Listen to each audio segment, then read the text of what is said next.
What's up, everyone? It's the Notorious LOB here. Today, I want to talk a little bit about Blackmagic, and no, I'm not going to talk about their cameras again because at this point, we all know what their cameras are about and how great they are, and the ability to give low budget filmmakers like myself a chance to shoot great images and have good quality in terms of their projects and films or commercials or whatever they decide to do. But recently, I have been noticing that people, around the filmmaking community have been trying to, I guess, modify the Blackmagic Pocket 4K or the 6Ks and to make it a more modular system.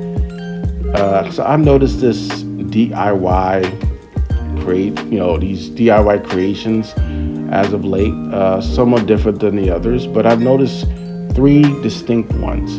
But let me just get into it a little bit in terms of what Blackmagic has done over the past few years. So I've already mentioned I have been a Blackmagic user for quite a while now, and I've always admired Blackmagic. Ever since they came out with the Pocket 4K, going over since 2018. And they have done such a great job in terms of keeping the cost down and allowing us to shoot pretty much professional grade work. And people like myself, we don't like shooting mirrorless cameras for these type of things. We prefer using an actual cinema camera.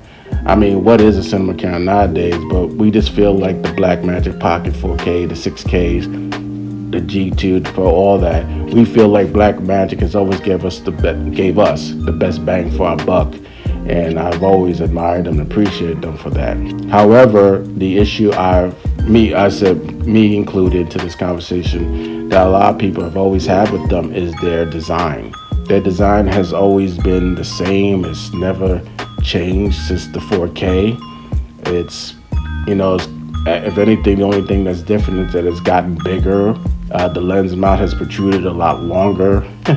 They've added a few things, like a flip out screen. Well, a little tilted screen.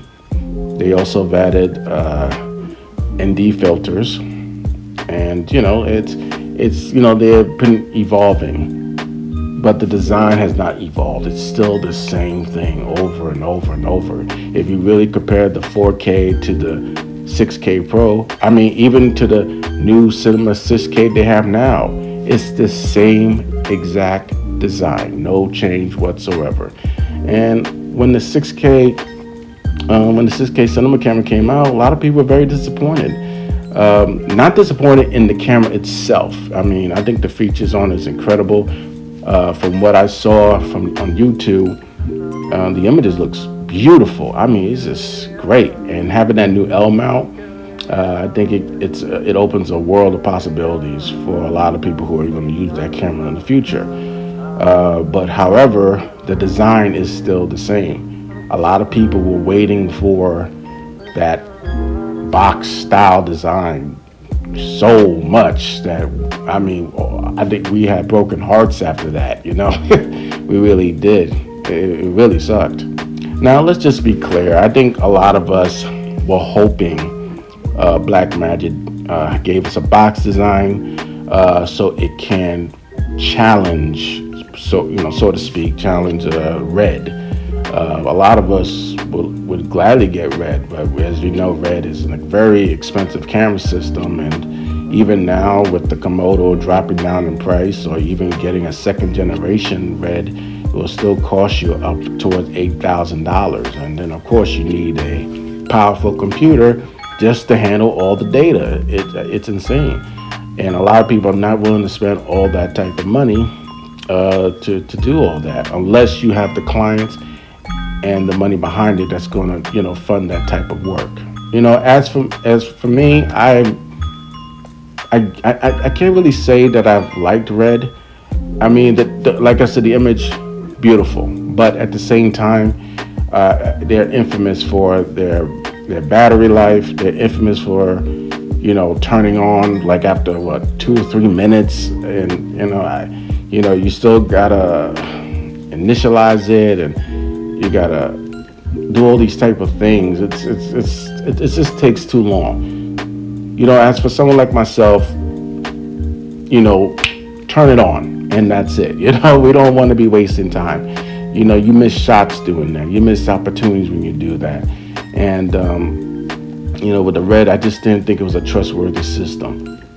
Not to mention it was expensive as hell. So obviously someone like myself at this time period can't afford that. That's why they wanted the Blackmagic to have that system, because now we have the same Blackmagic system, but in a modular, boxy style that is somewhat similar to red that now we can use, and it's more reliable than the red. Well, so to speak.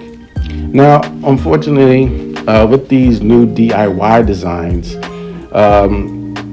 first of all, I'll say, I'll give them their props. They really invested a lot of time and a lot of money and a lot of effort to try to make our lives easier with these Blackmagic Pocket 4Ks. Now, again, it goes back to the design. The design is so wide and it's just out there. It's hard for rigging. It's a lot. I mean, when you buy the Blackmagic, this going in. Unfortunately, a lot of people don't. They should, but it is. It's just the wideness of it is just crazy. I don't know why they decided to design it like that, but that's what it is.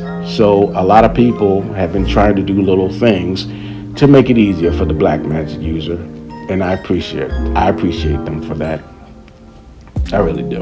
But modifying the design hasn't been, hasn't new. It goes all the way back when the Pocket 4K came out, and even with the 6K later on. Tilter had a mod that could help you lift up the screen. So it could tilt the screen up, but you had to do it yourself. And someone like me, I'm not gonna do all that because I don't trust myself in trying to tinker in and do all that stuff. I can try, I can, but I'm sorry, I'll be scared to death. Not to mention the fact that if you did do that, you would lose your warranty. So if you want to take a chance on doing things like that and modify it, go ahead. But you'll lose your warranty and something else could happen. It could mess up your camera. It wasn't always perfect. So as I researched this, I realized that a lot of people were having some issues with it. And also, you can realize that when you're looking in the used market for a tilter mod screen, tilter screens, when you're looking for a tilter mod with the tilt screen, you rarely see any of that because a lot of people just didn't trust it. Because again, we could just use our monitor. A lot of us buy a monitor. We know when we buy a Blackmagic Pocket, we're gonna have to use a monitor because the big screen, as beautiful as it is, doesn't tilt up, doesn't swivel out. So we have to buy a monitor. So, and if you do find it, it's expensive. I had a hard time finding myself, and it's always going to be above and beyond more expensive. So people just, just figured, I'll just forget it. It's not worth it. Now these new DIY modifications that are coming out, I think I've seen 3 of them so far. One that I know is all of them YouTubers, by the way. So these YouTubers are actually investing in trying to do these different things. One is modifying it where you have the screen on the top of the camera and there's a mini V-mount in the back of the camera where the monitor used to be, and then you just use the V-mount battery and that would charge your camera. I also believe you can still use a cage and have all your accessories in there. And the screen is touch screen like the same as before. So I've seen that around. I think that's available for the 4K and the 6K version, the original ones, of course. The other one I think is by Ice ME or something like that. I just came across it, and he's building a whole new system. It's not going to call it Blackmagic, of course, because they'll sue him. But He's built a whole new system, something similar to the Blackmagic, and going to have it in a box style camera, and it's going to be around the same price that Blackmagic would charge. Personally, I'm actually looking for that. He said that it may come out as early as April, so I'm going to see. I'm going to see what this is all about. And then there's another one. I think he goes by Tom. He's another YouTuber. He actually created another camera. Well, it's not a camera. It's not a camera. It's a housing unit. That's what it is. It's a housing unit called the Nexus G1, and pretty much it's mostly for the 6K version. And you put the 6K in, and there you go. But I guess the only difference is between the Tilta and this is the fact that they could do it for you for an extra charge. So what they're saying is that we need to have a 6K camera. I'm not sure if it works for 4K, and that will that will be put into the housing unit, and you could have yourself a nice little box style camera. I just hope that all this modifying, DIYing, I hope it ain't a bit more than it can chew. I really hope that when these modifications come out, that they work, because it would be nice, and maybe it'll wake up Blackmagic to the point where maybe this is it for them. They really need to start going in and maybe doing a box style version. But we'll see. We'll see how it goes. So I'm hoping maybe it'll work, maybe it won't, but we'll see. And I'm actually looking forward to it. Okay, guys, thank you for listening in. Remember, this is the boy. Subscribe, all that stuff. If you want to subscribe, and I'll see you soon. Peace.